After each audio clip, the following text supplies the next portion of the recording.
Asan Radyo təqdim edir. Maliyyə Bazarı.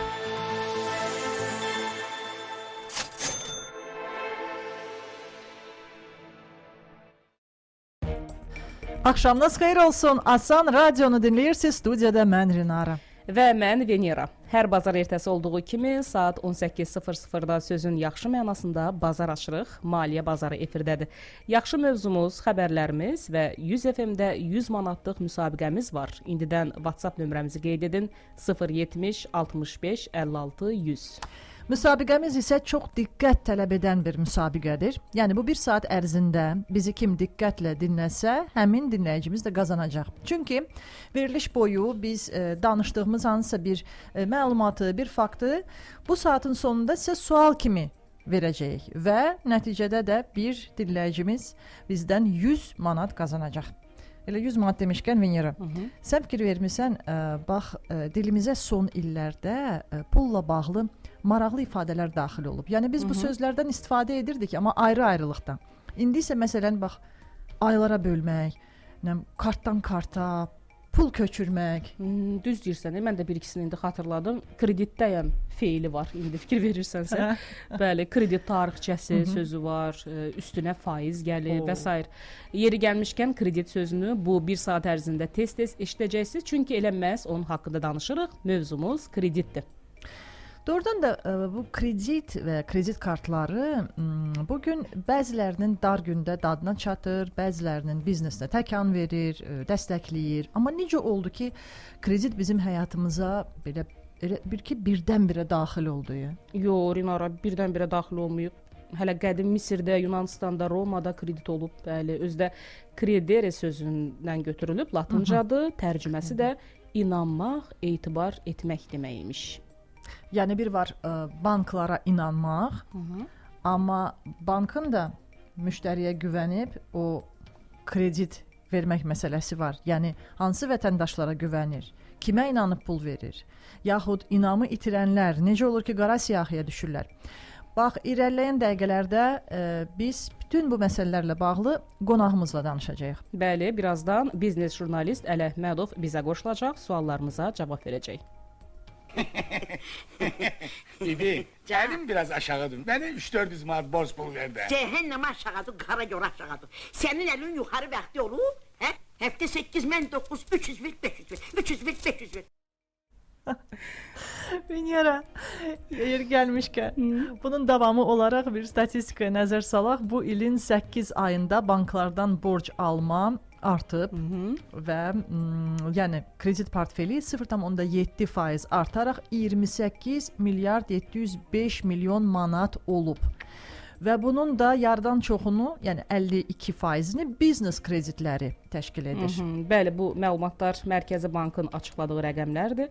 Onu da deyək ki, verilən kreditlər üzrə ikinci yerdə istehlak, üçüncü yerdə isə ipoteka kreditləri qərarlaşıb.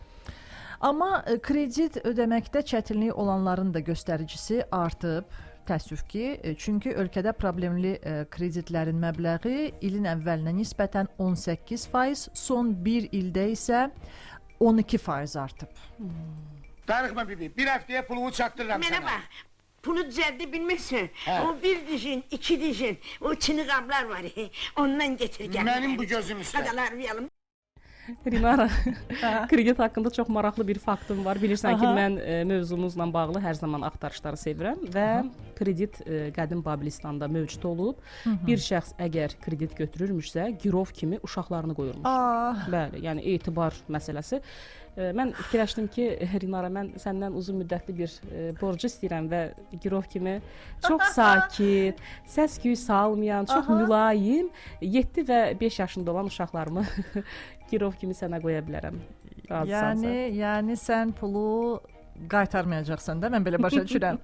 Və mən də sənə belə çıxır ki, hər ayın sonu, hər gün sənə zəng edəcəyəm. Yox, Rinara, bizdə maaş vaxtındadır, xahiş edirəm. Heç narahat olma, özdə vaxtından əvvəl ödəyəcəm mən. Arxayın ol, maaş alanda mən sənə qaytararam. Bura bax qardaş, verəcəksən ha, yoxsa onun qol qabırğasını sındıraram. Mədaxil xəbər.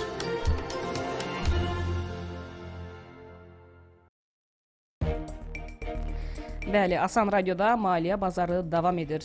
Rinara, Bəli. tarixin ən böyük mədaxilə məruz qalan insanı Elon Musk imiş. Şübhəm yox idi.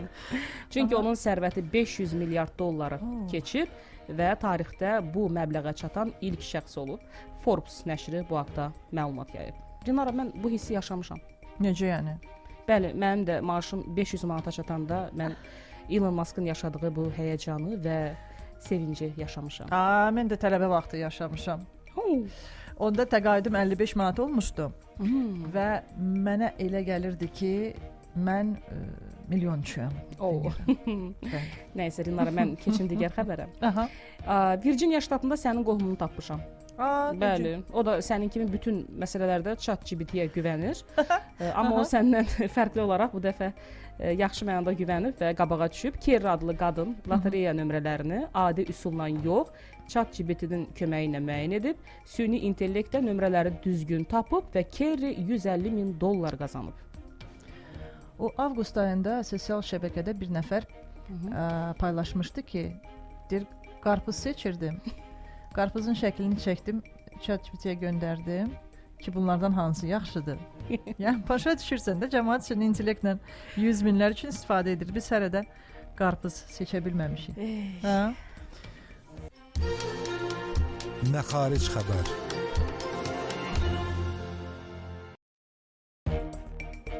Söhbət xaricdən gedirsə, deməli bu xəbərləri mən çatdırmalıyam. Çinin 32 yaşlı milyonçusu Zhao Dian nüfuzlu karyeradan və dəbdəbəli həyatdan imtina edərək küçədə yaşamağı seçib. O hazırda ayda cəmi 14 dollar. Yəni gəl bizim pula çevirək, bu təxminən 24 manat. Ayda 24 manat xərcləməklə belə bir həyat sürür. Nə gözəl. Zhao Dian, bizim sıralarımıza xoş gəlmisən. Amerikada isə başqa bir xəbərim də var. Amerikada deməli Kaliforniya sakini Taylor adlı qadın uşaqlara ad fikirləşərək yaxşı pul qazanır. Bir gün xəstəxanada uşaq dünyaya gətirən ana ondan xahiş edir ki, bəs mənim uşağıma ad da. O da təklifini verir və beləcə onun ağlına bir biznes ideya gəlir. İndi insanlar kütləvi şəkildə bu xanıma müraciət edirlər. O da hər ada 200 dollar qazanır. Venera, görəsən bizim adlarımız neçə olardı? Rinara, Venera. Rinara. Neçə olacağını deyə bilmərəm, amma bizim verilişlərimizdən sonra məncə valideynlər qızlarına kütləvi şəkildə bu adları qoyacaqlar. Yeri gəlmişkən, Azərbaycanda yeni doğulmuş oğlan uşaqlarına ən çox Uğur adı, qızlara isə Nilay adı qoyulub. Bu, yəni bu ilin statistikasıdır. Bəli. Belə, biz isə qısa fasilədən sonra qayıdacağıq, çünki bugünkü mövzumuz olan kreditlə bağlı bir çox suallarımız var. Onu da ki, bizim qonağımız cavablandıracaq, biznes jurnalisti Əli Əhmədov. Maliyyə bazarında qonaq var.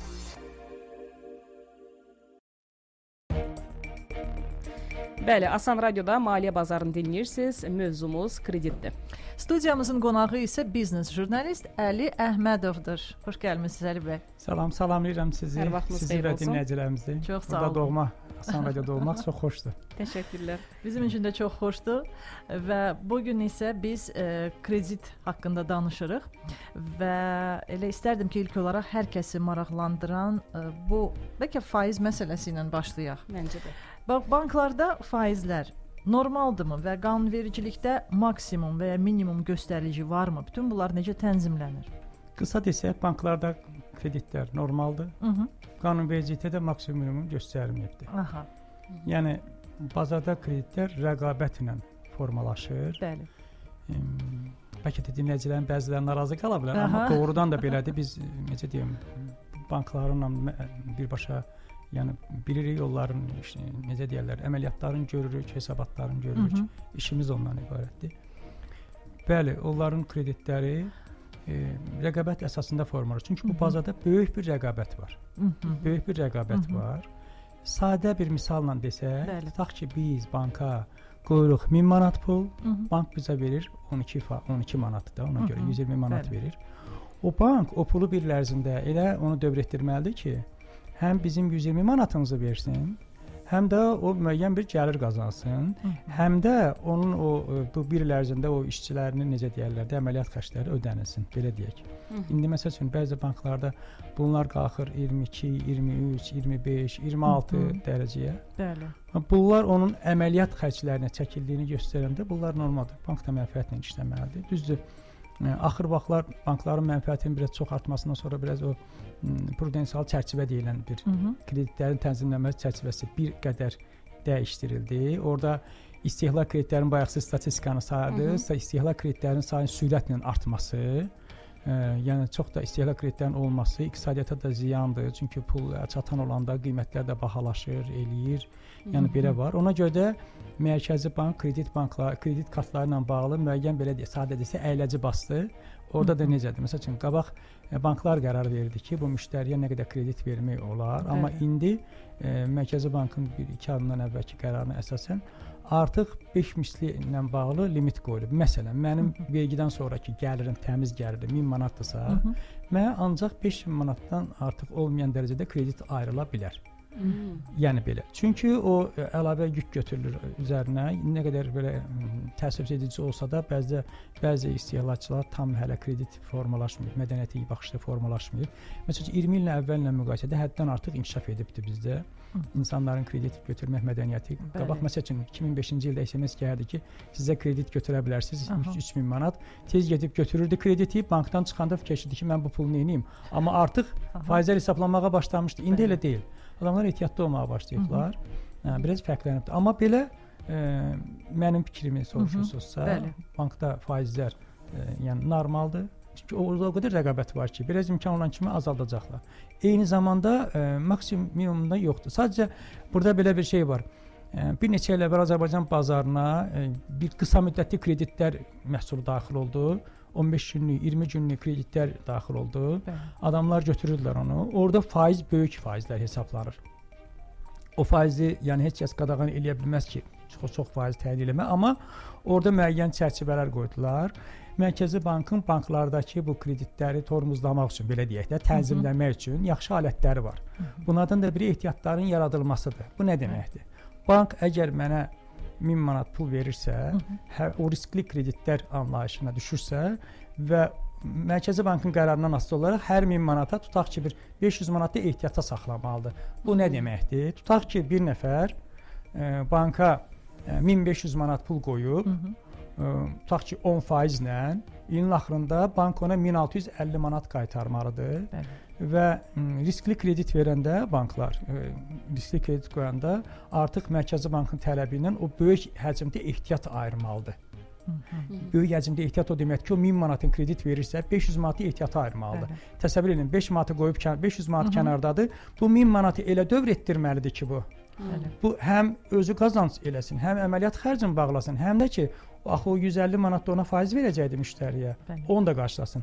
Ona görə də banklar artıq riskli kreditləri çox istəmirlər, çünki istəmirlər 500 manat kənarda qalsın. Loru dildə deyirəm ki, bizim dinləyicilərimiz aydın. Ona görə də riskli kreditlərdən qaçmağa başlayırlar, daha sağlam kreditlər verməyə başlayır. Yəni bu da tənzimləmə alətlərindən biridir.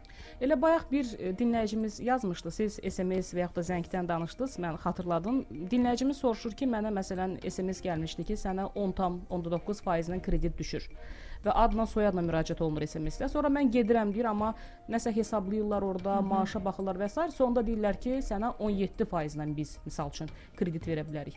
Belə hallarla bağlı bəs. Mən bir şey deyim sizə, bir neçə məsələn, birincisi kredit əladır. Krediti pisləmək olmaz. Kredit insanların maliyyə sektorunda kəşf edən ən gözəl yenilikdir. Kredit hesabına insanlar öz problemlərini həll edirlər. Rahatçılıqla bu bir. İkincisi, adama 10,9%-lə kredit almaq imkanı gəlib elə. Yəni faktın özü göstərir ki, adam özü müraciət eləməyib. Belə etməyib, yox. Sadə desək, necə deyirlər, oturduğu yerdə ona gəlib SMS-də, yəni özü müraciət eləməyib. Getməsin, o indiyə kimi kredit götürmək istəmir də, elə deyil. Elə SMS gəlib deyə, nə gedib banka? Deməli, onun ehtiyacı yoxdur da həmin vaxtda kreditdə. Eləmi? Bank deyib də, gəl, elə deyil. Əgər biz belə məntiqlə... Yox, əgər ona lazımdırsa, mən dinləyicilərimizə üzümü tutub deyirəm ki, əgər 2 illə götürürsünüzsə, 1 illə götürürsünüzsə, heç bir fərqi yoxdur. Götürün 17%, 10,9%, 17%-lə kiçik məbləğ var və hər bir müştəri onu qarşılaya bilər. Ayda 10 manat, 12 manat artıq pul verəcəkdir. Yəni ona görə mən necə deyirlər, götürməyim, buna görə daha yollar axtarım ki, daha ucuz, ona vaxt itirməyinə dəyməz. Kredit kalkulyatoru var, aylıq ödənişi hesablayırsınız. Aylıq ödənişi hesablayanda məlum olur ki, ayda 10 manat, 12 manat artıq fərq edir. O da ki, müştərinin verə biləcəyidir. Yəni ondan narahat olmasın. Ən çox müzakirə edilən mövzulardan biri də banklarda zamin durmaqdır. Və bu mübahisəyə də səbəb olur, insanların münasibətlərinə də ciddi problemlərə yol açan bir məsələdir. Sizcə zaminlikdə hansı boşluqlar var və ya ən başlıca problem nədən ibarətdir?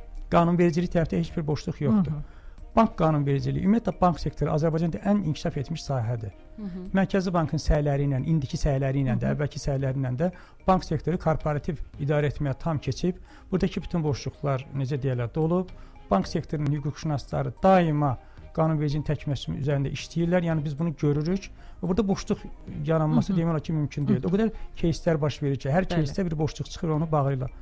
Burada necədir? Zaminlikdə məsələ belədir.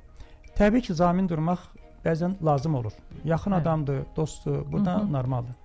Amma zamin durarkən təbii ki, adam imtina eləyə bilmir. Bax, mən sizə desəm ki, zamin durmayın, ola bilər ki, 5 dəqiqədən sonra mənə kimsə zəng edib xahiş eləyə bilər və mən özüm də istəyirəm ki, ona məsələ belədir. Zamin duranda baxmaq lazımdır ki, beyində tutmaq lazımdır ki, bu adam özündən asılı olmayan səbəbdən krediti ödəməyə bilər. Problemi yaran. Onda bu krediti qaytara biləcəmmi?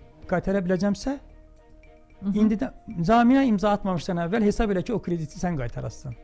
O məsuliyyəti də götürməlidir də. Bəli, əslində bu elə o deməkdir. Çünki necə, biz yəni deyə bilərik ki, sən müştərini axtarmırsan, banka deyə bilərik ki, müştərini axtarmırsan, birinci onu axtar məni, o məsələyə adiyyəti yoxdur. İmzalamısansa, deməli cavabdehliyi götürmüsən. Ona görə də zaminliyə imza atan adam, eləcə də başqasının əvəzinə kredit götürən adam əvvəlcədən gözünün qarşısına gətirməlidir ki, ən azı yarısını qaytarmağı imkanı olmalıdır bunun. Həyatda insan ona kimə ki zamin durubdur, o dürüst ola bilər. Amma hər hansı bir hadisə baş verə bilər. Elə bir hadisə baş verə bilər ki, bu adam birdən-birə ödəniş qabiliyyəti azala bilər. Biz bunu istisna eləyə bilmərik. Zaminlik varsa istifadə olunacaq. Sadəcə gücün çatan, işte bir də zamin duran insanlar bir şeyə fikir verməlidirlər. O baxmalıdır ki, indi buna kimlər zamin durubdur? Çox adamdan kredit götürübdür, yoxsa yox. Bunu soruşmaq ayıb deyil. Təbii. İndiyə kimi, məsələn, onun daha yaxın adamı varsa soruşmaq olar. O, sənə niyə zamin durmadı? Bu səbəb olmalıdır da. Deyə bilərdi ki, əvvəl kredit götürmüşdüm, qaytarmadım. Onda sizə artıq qırmızı necə deyirlər, işıqdır ki, belə ola bilər. Və nəhayət, əsas məsələ odur ki, zaminliyə imza atanda bankdan hökmən dəqiqləşdirmək lazımdır. Ümumiyyətlə, çoxlu sual vermək lazımdır. Nə edirsinizsə, nə alırsınızsa, ona aid o cümlədən zaminliklə bağlı. Soruşmaq lazımdır ki, bax, bu bir illik götürdü bu qədər pul. Sabah gəlib o krediti avtomatik uzatmaq istədi. Onda mənim də imzam avtomatik uzanacaqmı? Əgər uzanacaqsa, mən istəmirəm. Orada o qeyd olunsun ki, hökmən mənim imzam olsun. Çünki bəzən problemlər bundan yaranır. Məlumatsızlıqdan. Bəli, ona görə biz müştəri deyəndə ki, bank müştərilərinə, potensial müştərilərə tövsiyə elədik dinləyicilərimizə ki, onlar bankdan çoxlu suallar soruşur. Sual verməkdən çəkinməsinlər. Kiçik rəqəmlərlə yazıblar. Desinlər ki, bunu böyük kağıza gətir, mən onu oxuyum. Bəli, o müqavilə şərtləri məsələsi çoxlu vərəqlər olur və mən inanmıram ki, hər kəs onu oturub oxuyur. Bu deməli çoxlu orada dəqiq və məsuliyyətli məsələlər var ki, insanlar tanış olsun. Yəni önünə gəlir bu maddələr və oxusunlar, tanış olsunlar. Gecikmədən sonra baxsınlar ki, gecikmədən sonra nə qədər faiz hesablanacaqdır. O ciddi məsələdir. Əslində onun elə bir əhəmiyyəti yoxdur. Onsuz da dəyişə bilməyəcəklər o qaydanı. Deməyəcəklər də siz burada 30% yazmısınız, bunu 20% yazın. Bank onun dəyişəsi deyil. Sadəcə ona baxıb yadda saxlasınlar ki, hökmən bunu necə deyərlər, qoymasına keçməyə vaxtı. Həm də krediti alanda onun ödəniş tarixlərini dəqiqləşdirməlidirlər ki, bunun maaşı alınan vaxta düşürmü? Maaşı alınan kimi birinci krediti bağlamaq lazımdır. Kreditin ödənişini etmək lazımdır ki, sonraya qalanda vəsait əldə dağılmasın. Düzdür. Yəni bax belə bu cürə. Bax elə siz bayaq qeyd etdiniz, əgər ödəmədə gecikmə varsa və s. kreditdə qara siyahıya düşmək, kredit tarixçəsi, bax bunlar da yəni gündəmdə olan məsələlərdəndir.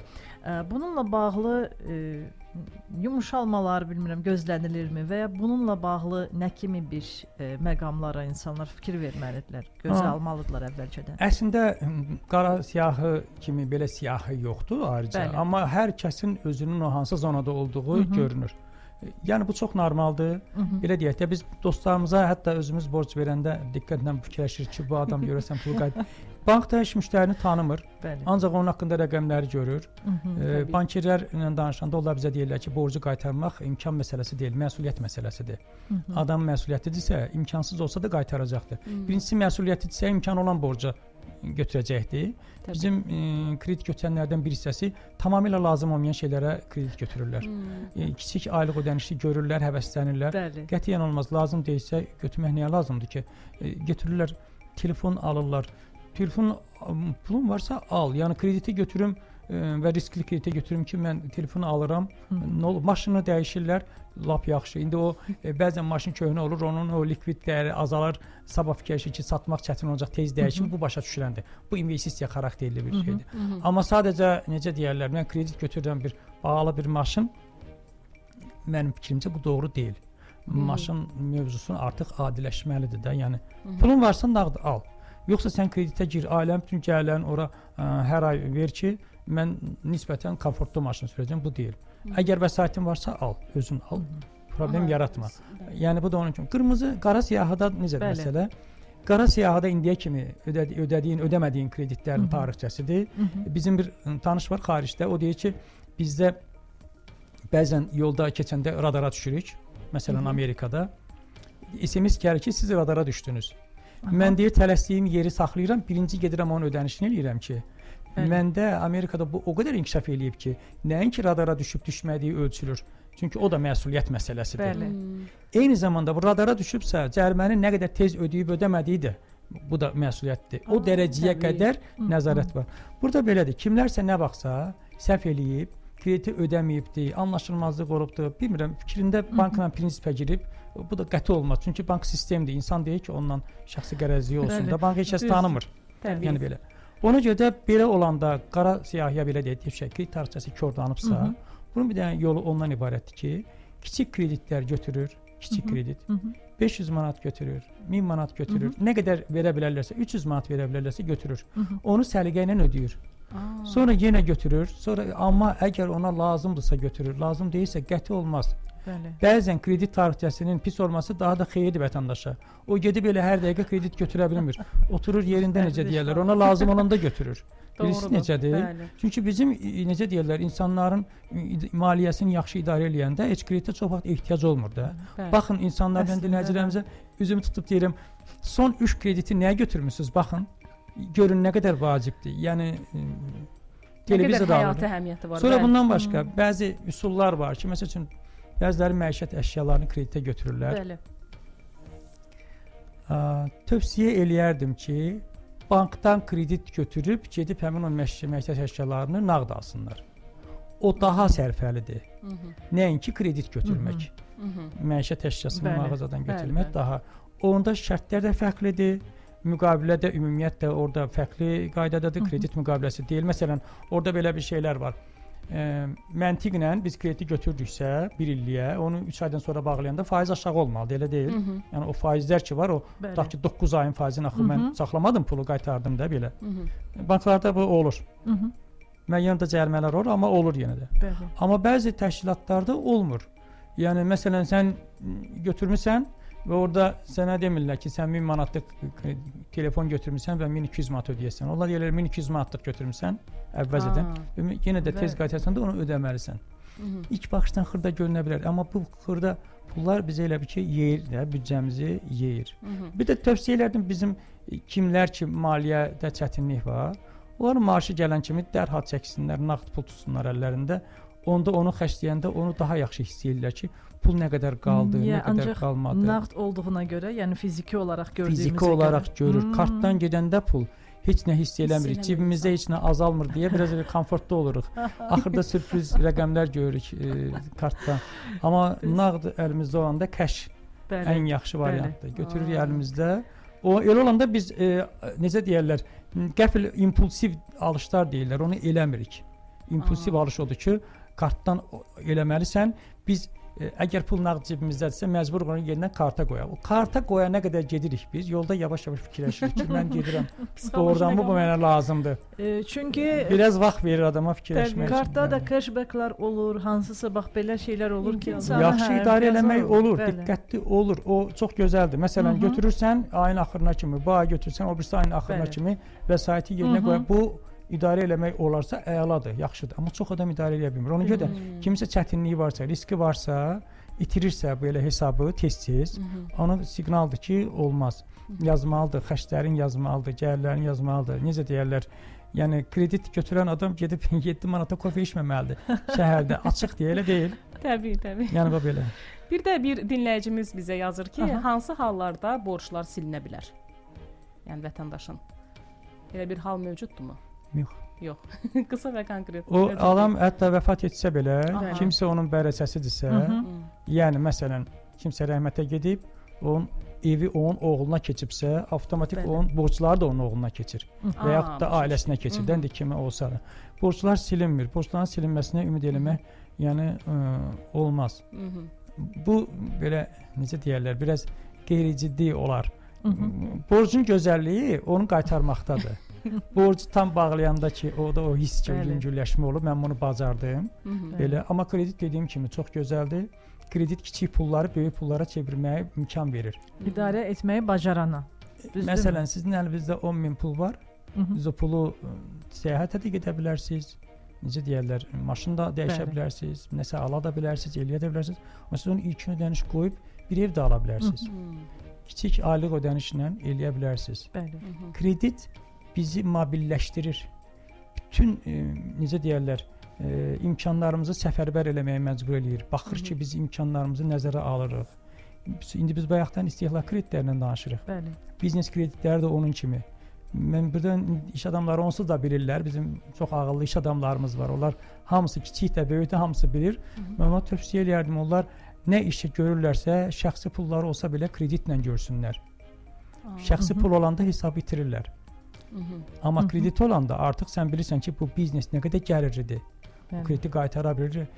Kredit biznesin qamçısıdır. Onu işləməyə məcbur eləyir.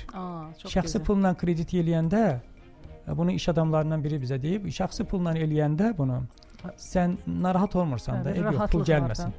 Amma bu kreditdən götürmüsənsə, işə elə məcbur yenidən baxmalısan. İşə sən başqaca gözlə baxırsan. Sənin artıq deadline-ların olur. Sən deyirsən ki, mən artıq bu qədər qazanmalıyam ki, bu krediti götürüm. Doğrudan mən bunu qazanacağam. Bəli. Ona görə də indi kreditlə iş qursalar da, qurmasalar da öz işlərdə, amma hesaplamanı aparanda, biznesin gəlirini yoxlayanda hökmən kredit gözü ilə baxsınlar ki, mən kredit götürəcəm bu faizlə. Görüm bu doğrudanmı qaytara biləcəm, yoxsa biznesin gəliri imkan verəcəkmi ki, məsəl üçün mən 2 ilə 1 ilə başlayım bu krediti qaytarmağa. Çünki insanı necə deyirlər, rahatlaşmağa imkan vermir. Ona həmişə məsuliyyətə saxlayır və onda faydası olur. Biznes inkişaf eləyir. Düşünürəm ki, biz ətraflı kredit haqqında danışdıq. Mən də çox düşündürdünüz bizi. Fikrə getdik.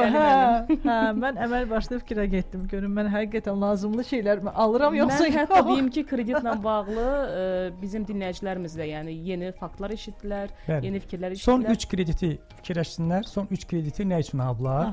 Onda o pullarla necə davrandıqları özlərinə də aydın olacaqdır. Çox gözəl. Təşəkkür edirik sizə. Minnətdarıq. Çox sağ olun. Suallarımıza cavab verdiniz. Belə, hörmətli dinləyicilər, biz isə qısa fasilədən sonra yenidən davam edəcəyik. Diqqətli müsabiqə.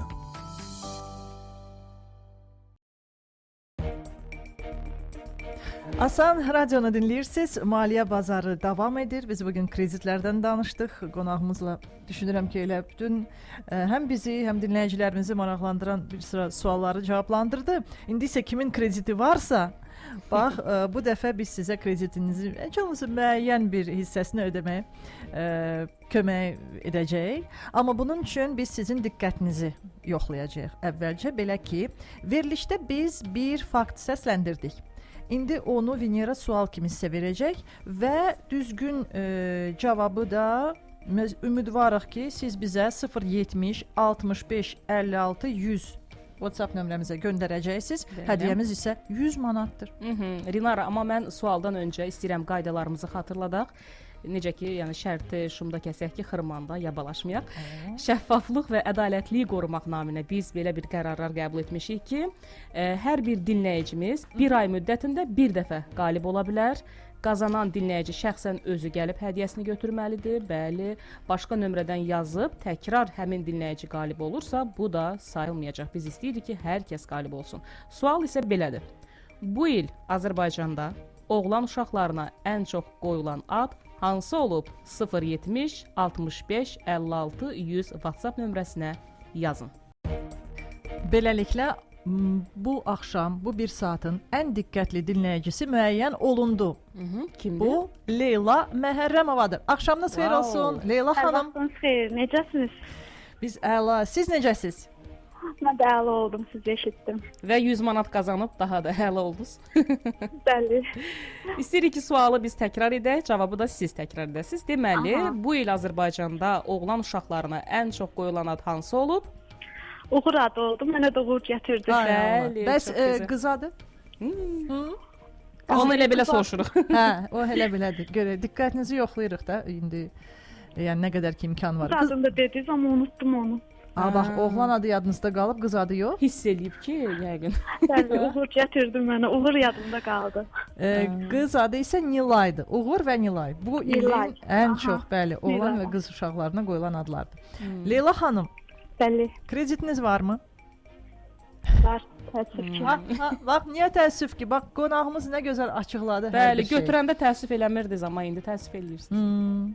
Götürəndə də təəssüf edirdim, amma nə bilim. Amma sizə dəstək Heç olub, kim arzu əlinizdən eləmirəm. tutub.